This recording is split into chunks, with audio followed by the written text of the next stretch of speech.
பெற்றோர்கள் சொல்றாங்க, மருத்துவர் ஐயா சொன்னாரா யார் சொன்னாங்க நீங்க ஞாபகம் இல்லை, என் குழந்தை நான் சொன்னா கேட்கவே மாட்டேங்கிறான், என் பொண்ணு நான் சொன்னா கேட்கவே மாட்டேங்கிறா. சார், அப்படி ஒரு பேரண்ட்டுக்கு ஒரு நிலைமை வந்துட்டா அதை விட ஒரு அவமானகரமான சூழல் வேற எதுவுமே கிடையாது. அது எப்படி சார் நம்ம குழந்தை நம்மளை கேட்காம போகும்? உங்கள் குழந்தைகள் பிறந்த நாளிலே இருந்து, சில குழந்தைங்க பார்த்தீங்கன்னா ஒரு 7 மாசம் 8 மாசம் குழந்தை இருக்கும். அந்த பேரண்ட் எப்படி குழந்தைய கூட்டிட்டு வருவாங்க, சாப்பாடு ஊட்டிட்டு இருப்பாங்க கிண்ணத்துல சாதம் வச்சு. என்னன்னா சாப்பிடவே மாட்டேன்றாங்க, ஒரே இடம், அவன் நினைச்சதை தான் செய்வான் அப்படின்னு ரொம்ப பெருமிதமா பேசிப்பாங்க. அவன் நினைச்சதை தான் அவன் செய்வான் அப்படின்னா நீ எதுக்கு பேரண்டா உட்கார்ந்துருக்க அந்த வீட்டுல கிண்ணத்துல சாதத்தை வச்சு?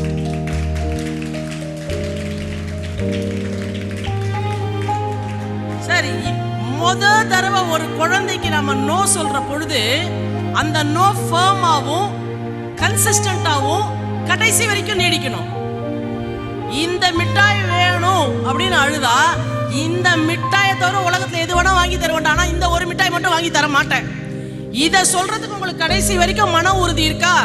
என் பையன் அப்படியே அப்செட் ஆயிடுவான், அவன் வாந்தி எடுத்துருவான், ஜுரம், ஹாஸ்பிட்டல் அட்மிட் பண்ணு. எங்க அம்மாவும் அப்பாவும் என்னை ஹாஸ்பிட்டல் அட்மிட் பண்ணாலும் பண்ணுவாங்களே தவிர கூடாதுன்ற ஒரு விஷயத்தை எனக்கு செத்தாலும் வாங்கி தர மாட்டாங்க. அப்படின்றது உங்க குழந்தை மனசுல என்னைக்கு இம்ப்ரெஸ் ஆகுதோ சார், அன்னைக்கு இருக்காங்க உங்க குழந்தைக்கு உங்க கையில. ஆனா நம்ம இதை செய்ய மாட்டோம். ஏன்? நோ சொல்லிட்டாலே நமக்கு நம்ம குழந்தை இதை சாப்பிட மாட்டேங்கிறோம், அதை துப்பிடுறோம். அததான் சார், குழந்தைகளுக்கு வேப்பம்பூ கொடுத்து பழகுங்க, குழந்தைகளுக்கு மணத்தக்காளி கொடுத்து பழகுங்கள், குழந்தைகளுக்கு கீரை கொடுத்து பழகுங்க. இதெல்லாம் மருத்துவர் சொன்னதனோட ஒரு பகுதி. ஆனால் ஒரு தாயாக நான் இதை சொல்றேன், நாம வைக்கிற ஃபுட்டு தான் சார் அந்த குழந்தைகளுக்கு முக்கியமான விஷயம். அதை நாம செய்யறது கிடையாது. அதை ஏன் செய்யறது கிடையாதுன்னா அதுல ஒரு டெக்னிக் இருக்கு சார். குழந்தைங்களுக்கு சாப்பாடு கொடுக்கறதுல ஒரு பெரிய டெக்னிக் இருக்கு. சிவராமன் சார் அதோட மெடிக்கல் ஆஸ்பெக்ட் சொன்னாரு, அதனோட ஒரு ஹியூமன் ஆஸ்பெக்ட சொல்றேன். ஏன்னா நான் பழகுனது என் வாழ்க்கையில். என் பொண்ணுகிட்ட கேட்பேன், எனக்கு என்ன டிஃபன் வேணும்னு. அவ ஏதாவது ஒன்று சொல்லுவா, இது வேணும் அது வேணும், எதையும் ஒன்று சொல்லுவா. சரி பண்ணி தரேன்னு சொல்லிட்டு அதை பண்ணி கொடுத்துருவேன். நான் போய் என்ன பண்ணுவேன், வீட்டில் கார்த்தால பண்ண சாதம் இருக்கும், பாக்கி இருக்கும். அதில் ஒரு வீட்டில் பண்ண ஒரு பருப்பு பொடி எதையாவது போட்டு அதை எடுத்துட்டு தட்டில் எதிர வச்சு உட்காருவேன். சாப்பிட முடிக்கும்போது, நீ மட்டும் நல்லா சாப்பிட்ற, எனக்கு ஏமா அதை கொடுத்தமே, நீ கேட்டதை உனக்கு நான் கொடுத்துட்டேன்ல, நான் என்ன சாப்பிட்டா உனக்கு என்ன அப்படின்ப. இல்லை எனக்கும் அந்த சாதம் தான் வேணும்பா. இப்போ கார்த்தால சாப்பாடை மிஞ்சிச்சுன்னா அதை வேஸ்ட் பண்ணாமல் ஒரு பருப்பு பொடி இருந்தால் அதை போட்டு சாப்பிட்லான்றத நம்ம அவங்களுக்கு அறிவுரையாக சொன்னால் கேட்க மாட்டாங்க. உனக்கு பிடிச்ச தோசை வாத்து கொடுத்துடல, ஆனால் நான் இப்போ சூப்பராக அதே பருப்பு சாதம் சாப்பிட போறேன் போது அவங்களுக்கு நம்ம கூட ஒரு சின்ன காம்படிஷன் எப்பவுமே இருக்கு சார் குழந்தைங்களுக்கு. அப்போ நானும் அதை சாப்பிடுவேன்னு வருவாங்க. பருப்பு பொடி சாதத்தை நேரா சாப்பிடுன்னு சொல்லாம ரிவர்ஸ் தியரியில நீங்க சொன்னீங்கன்னா அவங்க ஆட்டோமேட்டிக்கா அதுக்கு டியூன் ஆகி வருவாங்க.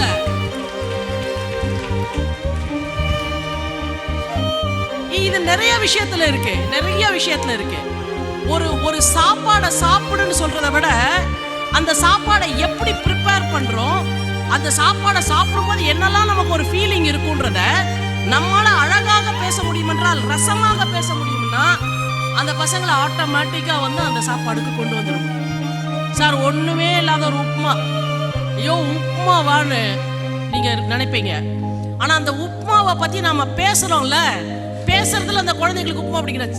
இந்த உப்புமா இருக்கே, சில பேர் கொடுமையா பண்ணுவான் பேஸ்ட் மாதிரி. ஆனா அந்த உப்புமா அப்படி பண்ணக்கூடாது. எங்க அம்மா ஒரு உப்புமா பண்ணுவாங்க. எப்படின்னா, அந்த வெங்காயம் வெந்திருக்கும் ஆனா ஓவரா வெந்திருக்காது, அந்த கேரட் அதுல கொஞ்சம் வெந்திருக்கும் ஆனா அது அந்த ஸ்வீட்னஸ் மாறாம இருக்கும். அந்த பச்சை பட்டாணி இருக்குல்ல, அதை வேக வச்சிருப்பாங்கன்னா அது கலர் மாதிரி இருக்காது. இது எல்லாத்தையும் ஒன்னா அதுல போட்டு அந்த ரவைய மணலா நெய் இருக்கிற மாதிரி பண்ணிட்டு அது மேல கொஞ்சோண்டு சாம்பார் அப்படி சைட்ல வச்சு சாப்பிடும் போது இல்ல அப்படின்னு நீங்க எக்ஸ்பிளைன் பண்ண ஆரம்பிச்சீங்கன்னா, ஒண்ணுமே இல்லாத அல்ப உப்புமான்னு நம்ம நடிச்சிட்டு இருந்தோமா, இவ்வளவு விஷயம் இருக்கா, அது என்னதான் உப்புமான்னு பாத்துடலான்னு பசங்க சாப்பிட ஆரம்பிப்பாங்க. ஆனா நமக்கு என்ன பிரச்சனைனா, கடன்னு பண்ணி வச்சு இந்தா சாப்பிடும்போ சார், முதல்ல என்ன கொடுத்தாலும் அதை பத்தி ரசமா பசங்க கிட்ட பேசணும். அதுக்கு நமக்கு நேரம் வேணும். அந்த நேரத்தை பெற்றோர்கள் செய்து கொள்ள வேண்டும். இதை செஞ்சா மட்டும்தான் ஃபுட் ஹேபிட்ஸ்ல குழந்தைங்களுக்கு எப்பயுமே ஒரு அணுக்கம் நம்ம கிட்ட வரும். ரெண்டாவது, சாதம் பண்ணி கொடுத்தேன் சாப்பிட்டியா அப்படின்னு கத்த வேண்டாம். டப்பா வீட்டுக்கு வந்ததா, ஒன்றும் பிரச்சனை இல்லை, சாப்பிட்டியா அம்மா, ஒன்றும் ப்ராப்ளம், நம்ம பார்க்க போகிறோம் ஓப்பன் பண்ணி. டப்பா எடுத்து ஓரமாக வைங்க. நைட்டு நல்ல சாப்பாடு கொடுங்க. நீமா அப்படின்பா, நான் சாப்பிட்றேன்.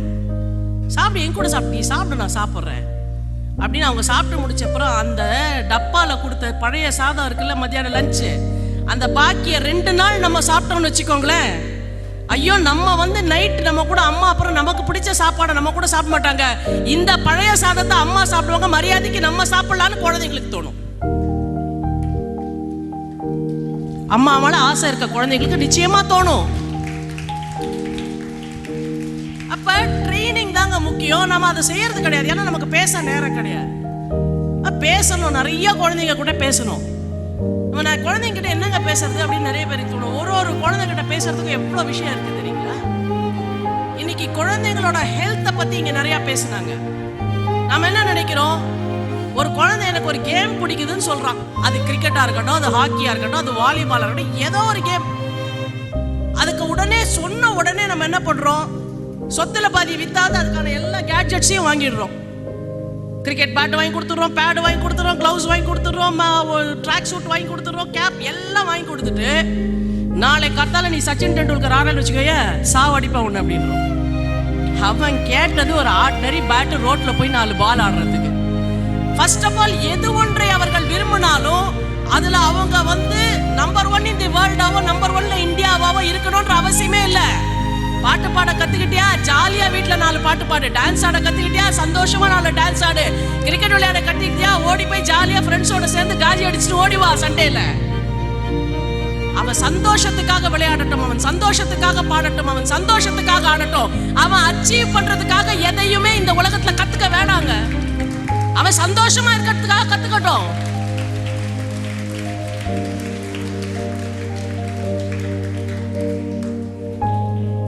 அவனை நீங்க கொண்டு போய் 1 மணி சம்மர் வெக்கேஷன் மாதிரி சார், எங்க சம்மர் வெக்கேஷன்லாம் ரொம்ப ஹாப்பியா இருந்தது. இங்க இருக்க பெற்றோர்கள் எல்லாரும் என்னோட ஒரு 10 வயசு கம்மியா இருக்கலாம், இல்ல சம வயதா இருக்கலாம். 10 வயசு கம்மியா தான் இருப்பீங்க, ஏன்னா 4ஆம் கிளாஸ் 5ஆம் கிளாஸ்ல இருந்து இருக்காங்க பசங்க. இங்க 10-15 வயசு கம்மியா இருப்பீங்க. இந்த சம்மர்ல எதுக்காக இந்த குழந்தைங்களை சித்திரவதை பண்றீங்க? உனக்கு இன்னில இருந்து 40 நாள் லீவுடா, நீ நினைச்ச மாதிரி ஜாலியா இருந்தா அந்த பசங்க கிட்ட சொல்லுங்களேன். என்ன கொள்ள போயிடுது, என்ன கொள்ள போயிடும் இந்த உலகத்துல? சம்மர் வெக்கேஷன் வர்றதுக்கு முன்னாடியே ஃபுல்லா சர்ச் பண்ண வேண்டியது. அந்த டியூஷன், இந்த டியூஷன், ஸ்விம்மிங், கராட்டே, அது ஏன்டா இந்த லீவ் வந்தது, இதுக்கு அந்த ஸ்கூல் கர்மமே பரவாயில்லையாச்சே அந்த பசங்களுக்கு தோணிடு.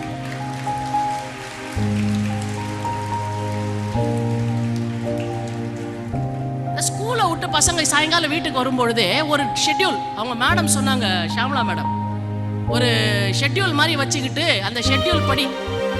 தேவையில்லை சார், நம்மளாம் என்ன இன்னைக்கு நம்ம நல்லா இல்லையா, சிவராமன் சார் நல்லா இல்லையா, நான் நல்லா இல்லையா, ஷாம்லா மேடம் நல்லா இல்லையா, என்ன பெரிய கிழிச்சோம் வாழ்க்கையில. ஸ்கூல்ல இருந்து வந்தோடனே பேக்கை தூக்கி ஒரு பக்கம் போட்டோம், யூனிஃபார்மை தூக்கி ஒரு பக்கம் போட்டோம். மொத்தம் இருந்தது கையில 3 ட்ரெஸ் 4 ட்ரெஸ் தான் கலர் ட்ரெஸ்ஸு வீட்டில். அதில் ஒரு ட்ரெஸ்ஸை போட்டுக்கணுமா, ரோடுக்கு போனோமா, ஆடணும் 6 மணி வரைக்கும். பெரும்பாலும் 6 மணிக்கு நாங்கள் வாழ்ந்த காலத்துல ஒரே ஒற்றை குரல் தான் வரும் எல்லா வீட்டுல இருந்து, ஒரு மாமிங்க குரல். எல்லாரும் வீட்டுக்குள்ள 6 மணி ஆச்சு வரலன்னா கைய காலை ஒடிச்சு கழுத்துல மாட்ட போற, வரீங்களா இல்லையான்னு ஒரு சவுண்ட் வரும். அதுக்கப்புறம் ஒரு 10 நிமிஷம் தப்பி தப்பி தப்பி ஆடிட்டு 6-6:15 போவோம். உள்ள நுழையும் போதே பட்டுன்னு ஒரு அடி விழும், எல்லாருக்கும் விழும். அடிக்கலாமா பெற்றோர்கள், இது மனித உரிமை மீறல் இல்ல சார். 2 அடி அம்மா அப்பாட்ட வாங்கினாதான் சார் வாழ்க்கை சந்தோஷம்.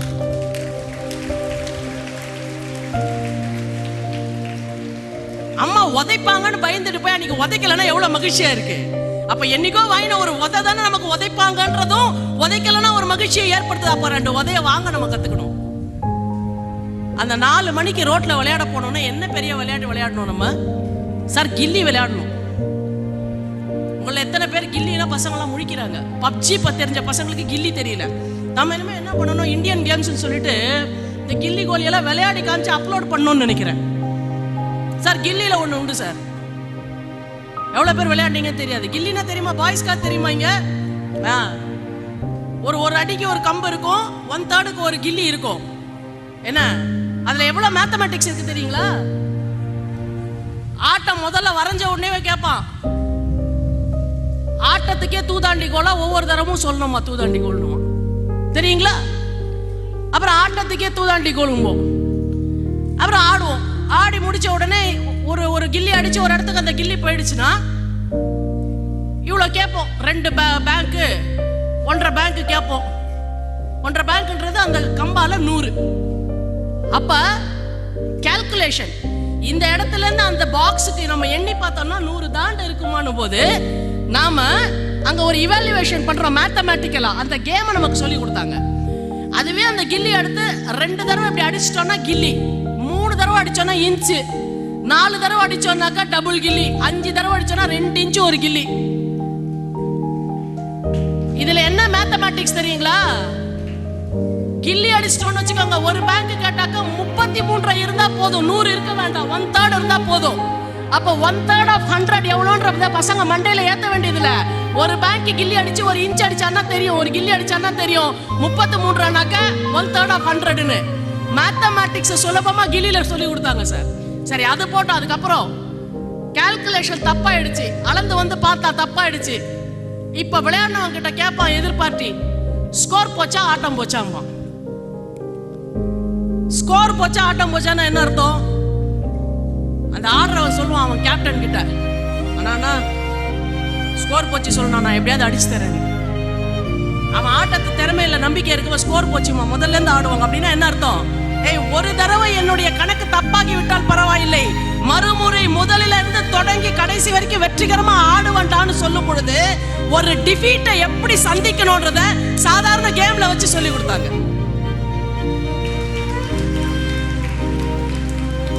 எங்க போச்சு அந்த கில்லி ஆட்டம் சார்? அதை விடுங்க. அதாவது ஒரு மேத்தமேட்டிக்கல் கால்குலேஷன் ரொம்ப எளிமையா ஒரு கேம் சொல்றேன். 7 ஸ்டோன்ஸ் முதுகு பஞ்சர்னு யாருன்னா ஆடி இருக்கீங்களா சார் நீங்க? ஒண்ணுல 7 சப்ப கல் இருக்கும். ஒரு ரவுண்டு வரைஞ்சிட்டு 7 கல் அது மேல அடிக்க வச்சிருவோம். தூரத்துல இருந்து அந்த பாலால அந்த கல்லை அடிக்கணும், 7ம் கீழே விழுந்துரும். இப்ப 2 டீம் இருக்கும். ஒரு டீம் அந்த கல்லை ஒண்ணு மேல ஒண்ணு அடுக்கணும். அதை அடுக்க விடாம எதிர் டீம் பாலை பிடிச்சி பாலாலே முதுகுல அடி சரியான உருண்டை கொடுப்பான். உண்டை வாங்கியிருக்கீங்களா? செம்ம உண்டையா இருக்கும், ரெட்டா இருக்கும். அந்த உண்டைய வாங்கும் போது என்ன நம்ம கத்துக்கிறோம் தெரியுங்களா? டேய், வாழ்க்கையில உன்னை அடுகட்டணும்னா பின்னாடி நிறைய உண்டை உழுந்தாலும் அடுகட்டணும்ன்றத கத்துக்க.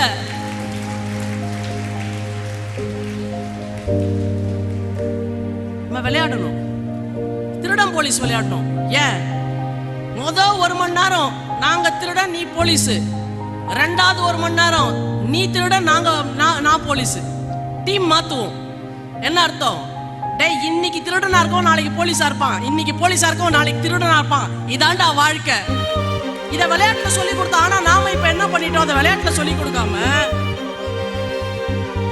பப்ஜி யார் ஏதோ ஒண்ணு அப்படின்னு இப்படியே இருக்கணும் சார். விளையாட்டுன்றது இறங்கி மைதானத்துல ஆட வேண்டிய விஷயமே தவிர எவனோ ஆடுறது செல்போன்ல பாக்குறதுக்கு பேர் கேம்ஸ் கிடையாது. இத ஃபர்ஸ்ட் உங்க பெற்றோர்கள், நீங்க உங்க குழந்தைங்களை ரோட்ல இறக்கி தெருவுல நின்னு விளையாட விடுங்க. விளையாட விடுங்க சார். படிப்பெல்லாம் அப்புறம்.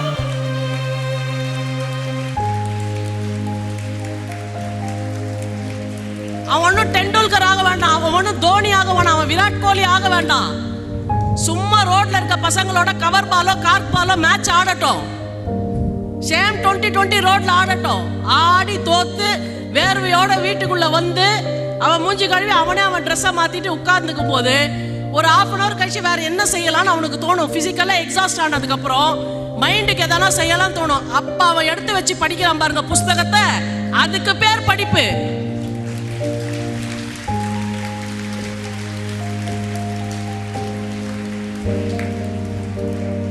அதனாலதான் பாரதி சொன்னா, காலை எழுந்தவுடன் படிப்பு, பின்பு கனிவு கொடுக்கும் நல்ல பாட்டு, மாலை முழுதும் விளையாட்டு என்று வழக்கப்படுத்திக் கொள்ளும் பாப்பா. நான் முட்டாளா சொல்லல பாரதி. அந்த விளையாட்டுக்கே ஒரு ஸ்கோப் இல்லை அப்படின்னா எப்படி? 2வது ஒரு விஷயம், உங்க குழந்தைங்களை விளையாட விடுறதுனால என்ன அட்வான்டேஜ் வரும் தெரியுங்களா? நல்லா விளையாடிட்டு வராங்கல்ல, பசிக்கும். அந்த நேரத்தில் நம்ம கொடுக்கறதா சாப்பாடு. கத்துவாங்க, முரண்டு பிடிப்பாங்க, இதான் இருக்கு இஷ்டம்னா சாப்பிடலன்னா போகணும்னு, எனக்கு வேணாம் இன்னைக்கு இது தானே வீராப்பா போவாங்க. சரி வேணாம்டா, ஓகேப்பா, வெளில வைக்கவா உள்ள எடுத்து வச்சிருவோம்டா ஃப்ரிட்ஜில் அப்படின்னு நீங்கனாக்கா பயப்படுவான். வச்சுக்கோ, எனக்கு ஒன்றும் கவலை இல்லம்மா. நம்ம பாட்டுக்கு ஒன்றும் கவலைப்படாமல் உள்ளே போய் உட்காந்துனோம். வேணான்ட்டல, ரைட், நான் பார்க்குறேன், ரைட், எனக்கு டைம் ஆச்சு, தூங்க போகிறேன்ட்டு போயிடணும். ஒரு 2 நாள் இப்படி செஞ்சு பாருங்களேன். ஐயோ, என் குழந்தை பசியா தூங்கட்டோங்க. இந்தியாவில் எத்தனையோ குழந்தைகள் இரவு பகல் 2 வேளையும் சாப்பாடு இல்லாமல் தூங்குறாங்க. திமிருக்காக ஒரு நாளைக்கு என் குழந்தை சாப்பிட மாட்டானா, சாப்பிடாதன்னு விடுங்க. ஆட்டோமேட்டிக்கா அடுத்த நாள்ல இருந்து ஐயோ கொலகாரி இவ, சாப்பாடு வேண்டாம்னாக்கா அப்படியே நிர்தாட்சியமா போவா. ராட்சசி நினைச்சு மரியாதைக்கு வந்து சாப்பிடுவாங்க. ஆனா என்னன்னா நமக்கு பயம். என்ன பயம்? நம்ம குழந்தைங்களை நாம தான் வளர்த்துக்கிட்டு இருக்கிறோம். நம்ம குழந்தைங்களுக்கு நாம தேவை. ஆனா நம்ம குழந்தைங்க மேல நாம அன்பு செலுத்தி கொண்டு இருக்கிறோம். நீங்க எப்படி பண்ணிட்டீங்க? பயந்து பயந்து இன்னைக்கு பெற்றோர்கள் நமக்கு தான் குழந்தைகள் தேவை, அவர்களுக்கு நாம தேவையே இல்லைன்ற மாதிரி ஒரு மாயையை கிரியேட் பண்ணிட்டீங்க. இந்த மாய வலையில இருந்து பேரண்ட்ஸ் முதல்ல வெளியே வராத வரைக்கும் அந்த பேரண்டிங்கை உங்களால சரியா செய்ய முடியாது.